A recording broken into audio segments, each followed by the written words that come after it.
ब्याह शादियों में भोजन नहीं पाना चाहिए। तो आप कहेंगे तो व्यवहार ही नहीं चल पाएगा, फिर हमारे व्यवहार में कौन आएगा? कोशिश करो जहां तक हो सके। कौन तुम्हें वहां वीडियो में बना के खड़ा है कि तुमने पाया कि नहीं पाया? सब अपवित्रता का राज्य होता है। अगर आप वैष्णव हो तो भगवत समर्पित भोजन पाओगे।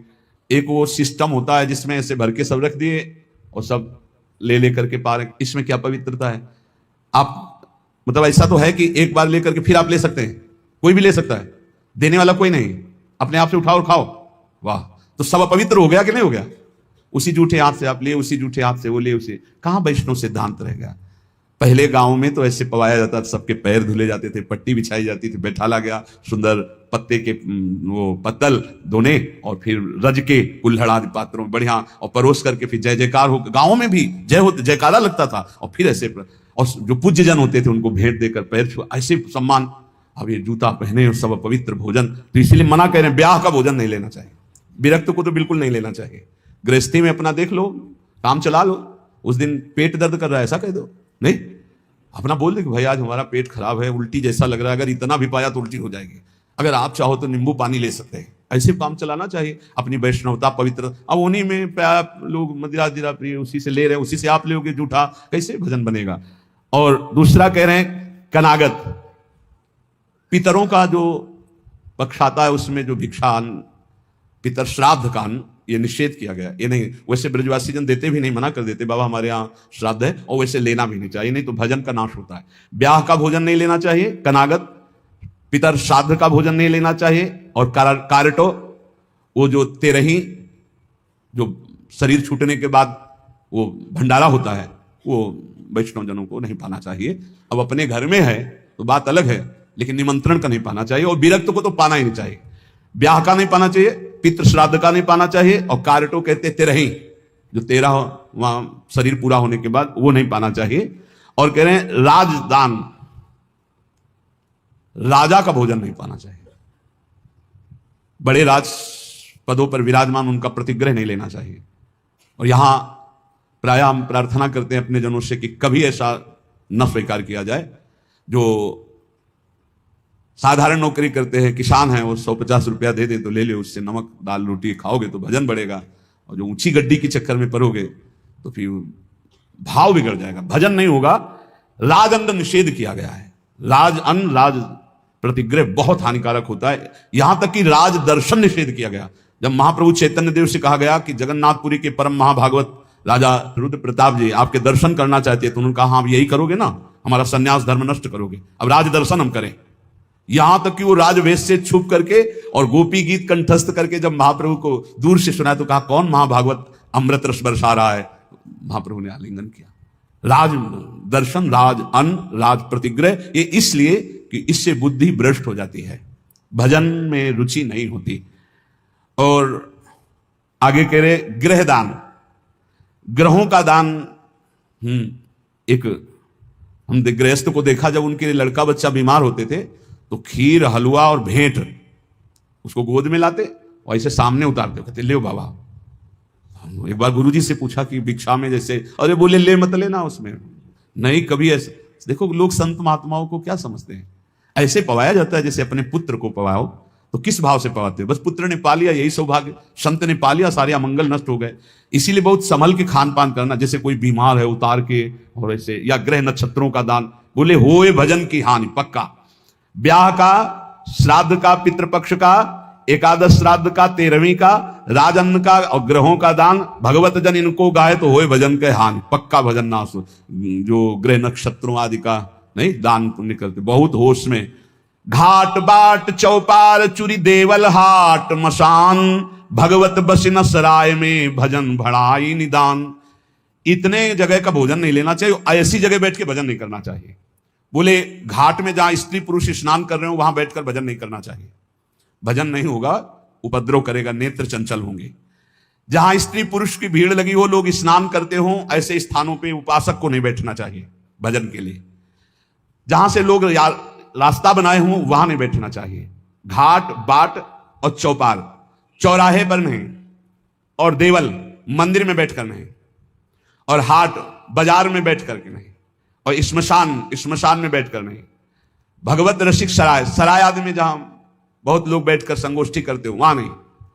इससे भाव दूषित हो जाएगा, तुम्हारा भजन नहीं बनेगा। घाट बाट चौपाल चूरी देवल हाट मसान, नदी के किनारे जहां बहुत लोग स्नान कर रहे हो, घाट के और रास्ते में और चौपाल में, चौराहे में, मंदिर में, बाजार में, स्मशान में, सराय आदि में बैठकर भजन नहीं करना चाहिए, क्योंकि भजन भाव इससे दूषित हो जाता है, बिगड़ जाता है। तो भजन कहां करे फिर?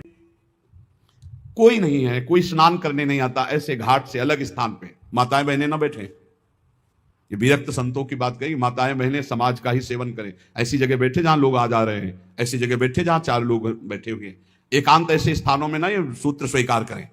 नदी किनारे बहुत दूर एकांत में जहां जन साधारण लोग ना जाते हो, गिरि शिखर पहाड़ के किसी एकांतिक चोटी पर बैठकर, या किसी एकांतिक बाग में, या किसी एकांत स्थान में जहां लोगों का ठहरना बैठना आना जाना नहीं है, ऐसे स्थान पर बैठकर चित्त को प्रभु में लगाए तो भजन विशेष बढ़ता है। नदी किनारे गिरि शिखर बाग कौसो देख, भगवत जन बिलमो तहां बाढ़े भजन विशेष। श्री भगवत ऋषि जी महाराज कह रहे हैं, ऐसी जगह भजन बढ़ता है।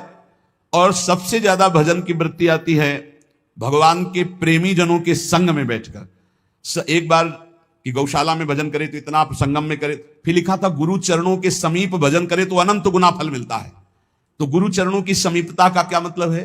अपने गुरुदेव की पादुका, अपने गुरुदेव की आपने श्री सीताराम ओंकारनाथ जी को देखा, छाती में बांधे थे अपने गुरु जी की पादुका। ये निरंतर गुरु का सानिध्य है। गुरु चरण पादुका साक्षात गुरु जी। जब भरत जी ने कहा कि प्रभु हम सब तो आए हैं आपका अभिषेक करने के लिए, आप जैसी आज्ञा करें, तो भगवान ने कहा भरत जैसा तुम कह दोगे।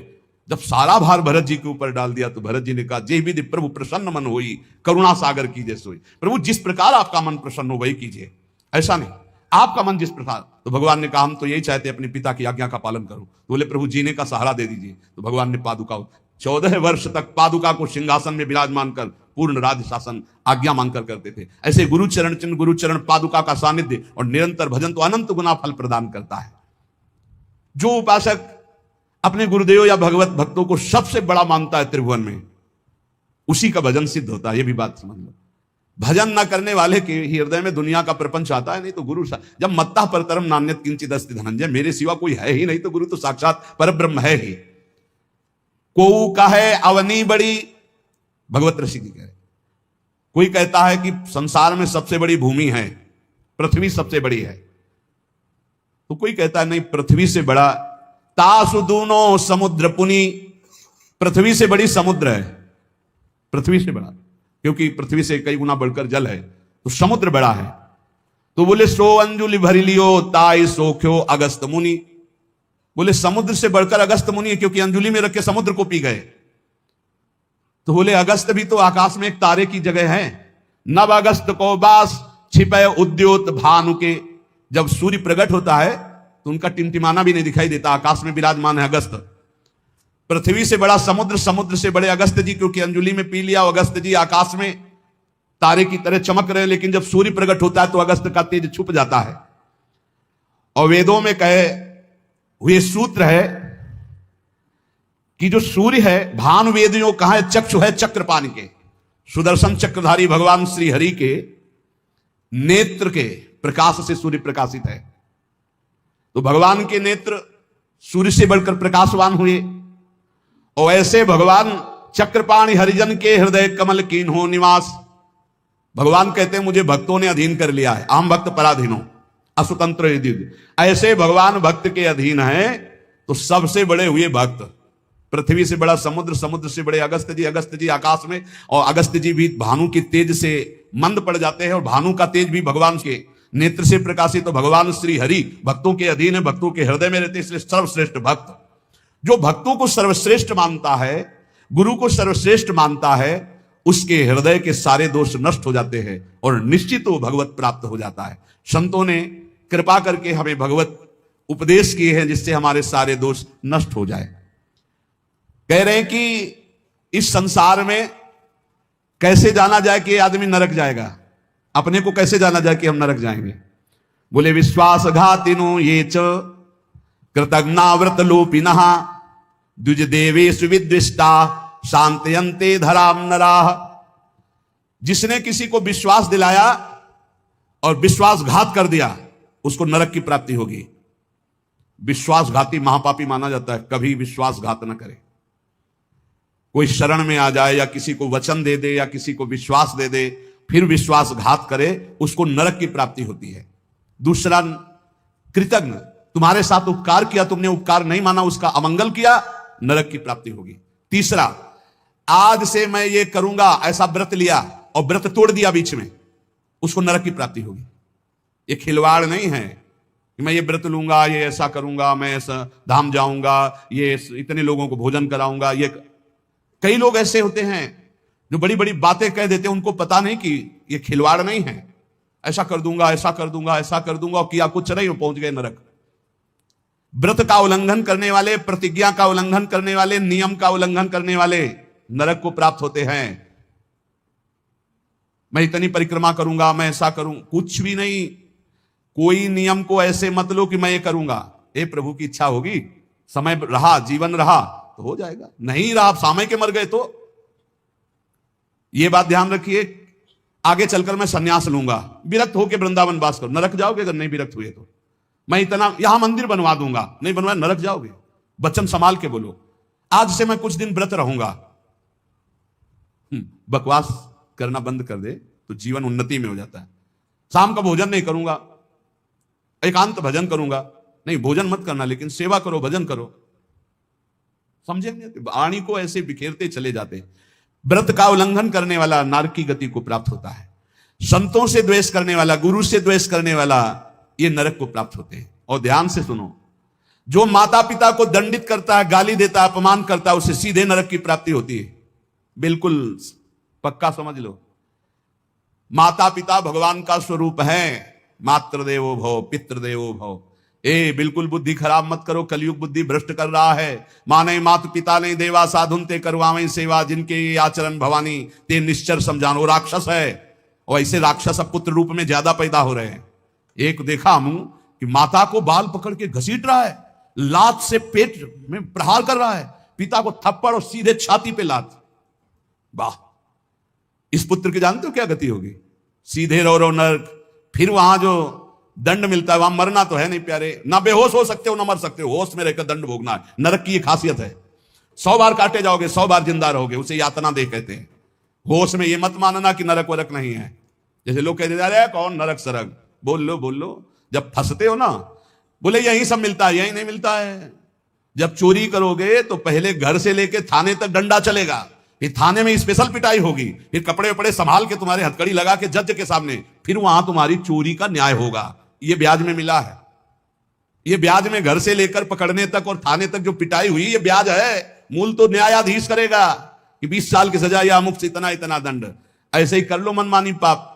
यहां जो ठोकर और रोग है, ये तो ब्याज है, मूल तो नरक में भोगना पड़ेगा। जो माता पिता का त्याग कर देता है, उसे नरक की प्राप्ति होती है। जो माता पिता को दंड देता है, जो माता पिता को गाली देता है, और जो अपनी पाणी ग्रहण की हुई स्त्री को, निर्दोष स्त्री को नाना प्रकार के दोषारोपण करके दंड देता रहता है, कलह मचाता रहता है, ऐसे पुरुष को नरक की प्राप्ति। और जो अपने सज्जन पति का त्याग कर पर पुरुष का अनुसरण करती, ऐसी स्त्री को नरक की प्राप्ति होती है।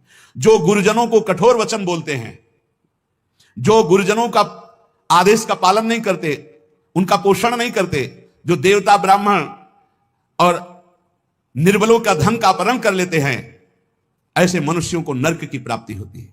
जो मदिरा पान करते हैं, सुन लीजिए, ये चे मध्य रता पापा द्वित कर्म रतास तथा। हमारा शास्त्र कहता है भारतवासी हो, विदेशी नहीं हो तुम। इस भूमि में जन्मे हो, यदि मदिरा पियोगे तो नरक का रास्ता पक्का कर रहे हो। बोले इसमें तो कोई हिंसा नहीं, लेकिन शास्त्र निषेध है। ये च मध्य रता पापा द्वित कर्म रतास तथा। जो जुआ खेलते हैं, मदिरा पीते हैं, और जो साधु वेश रख के पाखंड करते हैं, इनको सीधे नरक की प्राप्ति होती है। यहां जो वर्णन हो रहा है वो बीच में विश्राम नहीं, सीधे नरक, बिना रोक टोक के। जो माता पिता को दंड देते हैं, जो निर्बलों का धन अपहरण करते हैं, जो देवताओं का धन अपहरण करते हैं, देव मंदिरों का, जो पापी मदिरा पीता है, जुआ खेलता है, जो पाखंड करता है साधु वेश में, इन सबको नरक की प्राप्ति होती है। ऐसा थोड़ी कि तुम साधु वेश रख लिए तो तुम चक्रवर्ती हो, जो चाहो सो कर सको, नहीं। देखो, अगर साधु वेश धरकर गलती हो जाए तो भगवान क्षमा करते, चूक। लेकिन पाखंड का मतलब जानबूझ के वही करते रहना, महापातकी, अतिपातकी, इन सबको और जो दूसरे जीव जंतुओं को पका के खाते हैं, जो जीवों को पका के, ये भारत है, भारत धर्मात्माओं का देश है, महात्माओं का देश है, यति और सतियों का देश है। यहां एक कबूतर के लिए अपने शरीर को काट के तराजू पे रख दिया, ये वो राजाओं का देश है, वो प्रजा का देश है जो शरणागतों के लिए जीवन अर्पित कर दे। यहां जो जीव जंतुओं को पका के खाते हैं, भैया सुन लो, ये जो मांस मछली अंडा खाने वाले बोले और तो कुछ हम नहीं खाते, मछली खाते। तो मछली में जीव नहीं? बोले नहीं, पानी की तरोई है। हाँ हाँ, हमसे बोले एक तरोई जो होती है वो जमीन में छेलती है, ये पानी की तरोई है मछली। और पानी की तरोई है वो, बनोगे तुम भी पानी की तरोई, तैयार हो जाओ, फिर तुमको सीधे मिर्ची की तरह तल के कढ़ाई में जिंदा फिर खाएंगे। वो काल स्वरूप भगवान है। अर्जुन को दिखाया कि देखो भीष्म द्रोणाचार्य लौंग इलायची की तरह फंसे हमारी दाढ़ों में, होश में रहो। शास्त्र आज्ञा है, जो दूसरे जीव जंतुओं को मार के उबाल के, बोले हम तो नहीं इसे पर खरीद के लाते हैं, वैसे ही भोग मिलेगा, दंड मिलेगा। और सुनो, जो सत्कर्म का संकल्प करके सत्कर्म नहीं करते, सत्कर्म का संकल्प लेके, सत्कर्म का ये करूंगा, ये दूंगा, ये कभी मत बोलो, जबान से कर दो, कर दिया जबान से बोल दिया और किया नहीं तो नरक जाओगे। जो दूसरों को सदैव कष्ट ही देता रहता है, जो शास्त्र और धर्म के विरुद्ध चलता है, शास्त्र के अनुसार चलने वालों का उपहास करता है, जो दूसरे की जीविका छीन लेता है, जो द्वेषवश महामहिम गुरुजनों की निंदा में प्रवृत्त होता है, वो ये सब नरक जाते हैं। जो दाता दान दे रहा है और वो जाकर उसको भड़का के रोक देते हैं, नरक जाएंगे, दाता भी और भड़काने वाला भी। जो पाप कर्म के लिए प्रेरणा देता है, जो अनाथ उनको पीड़ा पहुंचाता है, इन भूतल पर ऐसे लोगों को नरक की प्राप्ति होती है और ये पाप उनको घोर दुख में नरकों में ढकेलते हैं। ब्रह्मण्यम पुण्यमुत्सृज्य ये द्विजा लोभ मोहिता कुकर्म युपजीवंती ते वै निरयगामिना नरकगामी। ध्यान से सुनना, जो ऊंचे कुलों में जन्म लेकर के निम्न आचरण करते हैं, न संध्या है, न बंधन है, न अर्घ देना है, बस मनमानी पापाचरण, सीधे नरक, खिलवाड़ नहीं है। तभी कलयुग ने ब्रह्मा जी से कहा था चिंता मत करो। जैसे बड़े भैया ने सतयुग ने कहा हमारे राज्य में कोई नरक नहीं जाएगा, फिर छोटे भैया त्रेता जी ने कहा कि हमारे राज्य में भी जैसे बड़े भैया का राज्य वैसे ही रहेगा। द्वापर ने कहा आज्ञा पालन की कोशिश करेंगे। तो कलयुग ने कहा ब्रह्मा जी से वचन देते हैं, भूल चूक से कोई स्वर्ग या परम पद चला जाए सीधे नरक भेजेंगे, हाउसफुल, नरक हाउसफुल रहेगा। देख लो ना, यही लक्षण है, जो लक्षण है उनको देखो प्राय। जो लोभ से मोहित होकर परम पवित्र कुलों में जन्म कर होकर के अपने कुल धर्म का त्याग करके पापाचरण करते हैं, ऐसों को नरक की प्राप्ति होती है। जो भगवान को गालियां देते हैं, नास्तिक हैं, इनको नरक की प्राप्ति होती है। जो धर्म की मर्यादा को भंग करते हैं, उनको नरक की प्राप्ति होती है। जो कामी पुरुष दूसरे की स्त्रियों के साथ या कामी दूसरे पुरुषों के साथ, उनको नरक की प्राप्ति होती है। ध्यान दे दे, भारत है, धर्म विधान है। अब आप कह दो कि नहीं कानून नहीं, ये कानून, ये भागवतिक कानून है, भगवान का बनाया हुआ है, तुम्हें भोगना पड़ेगा। होश में सत्संग सुनाने के लिए ये बड़े बड़े शास्त्रों से, महर्षियों से इसीलिए चयन करते हैं कि तुम्हारे और हमारे होश ठीक रहे। ये भारत है, ये धर्म भूमि है, यहां मनमानी आचरण नहीं कि पतिवंचक परपति रति करई, गोस्वामी तुलसीदास जी, रौरव नरक कल्प सत परई, ऐसे पुरुष के लिए भी है। जो दंभ करता है, जो किसी को दान देने की बात कह के पलट जाता है, उसे नरक की प्राप्ति होती है। जो दूसरों की चुगली करता है, जो अभिमान में भर करके दैन्य पुरुषों को सताता है, ऐसे लोग होते हैं। जो झूठ बोलता है बात बात पे, उनको नरक की प्राप्ति होती है। जो अपनी बात करके सीधे पलट जाता है, जो दूसरों का धन हड़प लेता है, जो दूसरों को निष्कलंक होने पर भी कलंक लगाता है, ऐसे लोगों को नरक की प्राप्ति होती है।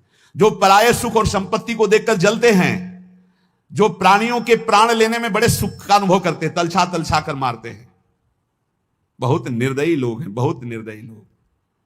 ये जलाते हैं पशुओं को, ऐसे पैर बांध दिए, ऊपर ऐसे सरिया डाल के उसमें पैरों में, और नीचे आग लगा दी, धीरे धीरे घंटों में तड़प, अब मुंह बंधा है, आवाज नहीं निकल, तड़प तड़प करो, मर रहे। और वो 4-10 बैठे हंसी मजाक करे, करो करो मजाक करो। यमदूत ऐसे ही बांधेंगे, बिल्कुल ऐसे ही। और वहां यहां एक दिन तुम ऐसा पाप करोगे, वहां सैकड़ों वर्ष उसका भोगना पड़ेगा। जैसे 15-20 मिनट पाप कर लो, कत्ल कर लो, व्यभिचार कर लो, पूरे जीवन जेल में रहना पड़ेगा, फांसी भी हो सकती है। ऐसे ही यहां एक पशु को तुमने जलाया, आनंद लिया, वहां हो सकता है कि एक कल्प तक तुमको जलाया जाए। जैसे यहां एक 15 मिनट का अपराध आजीवन कारावास, होश में, ये नहीं मानना कि ये नरक स्वर्ग सब व्यर्थ है। जो लोग पराई स्त्री को फुसला के फंसा के दुराचार करते हैं, मार देते हैं, जो लोग कुआं, बगीचा, पोखरा, पौशाला, इन स्थानों को अपवित्र करते हैं बेविचार के द्वारा, मलमूत्र त्याग के, मान लो पानी है, पानी में मलमूत्र करना, पानी में बेविचार करना, पानी, ऐसों को सीधे नरक मिलता है, सीधे नरक। पोखरे में, कुएं में, बगीचे में जो अपवित्र आचरण करते हैं उनको नरक की प्राप्ति होती है। जो देव स्थानों में दी गई जमीन संपत्ति को हड़प लेते हैं, जो बच्चों को चुरा लेते हैं, शिशु बच्चों को चुरा कर बेचना, या जो अतिथि को भोजन दिए बिना स्वयं भोजन कर लेते हैं, ऐसे लोगों को नरक की प्राप्ति होती है। जो सन्यास का संकल्प लेकर फिर सन्यास आश्रम को कलंकित करते हैं, जो मित्र भाव करके दगा दे देते हैं, ऐसे जितने पुरुष बताए गए ये सब के सब नरकगामी होते हैं। इसलिए हम श्री भगवान का आश्रय लेकर नाम जप करते हुए सुधार करें, हमको नरक न जाना पड़े, इसी जन्म में हमारी भगवत प्राप्ति हो जाए, निश्चित हो जाएगी नाम जप से। और ये संकल्प लो, अब लो नसानी, अब ना न सही हो, तो भगवान कृपा करके माफ कर देंगे। हम तो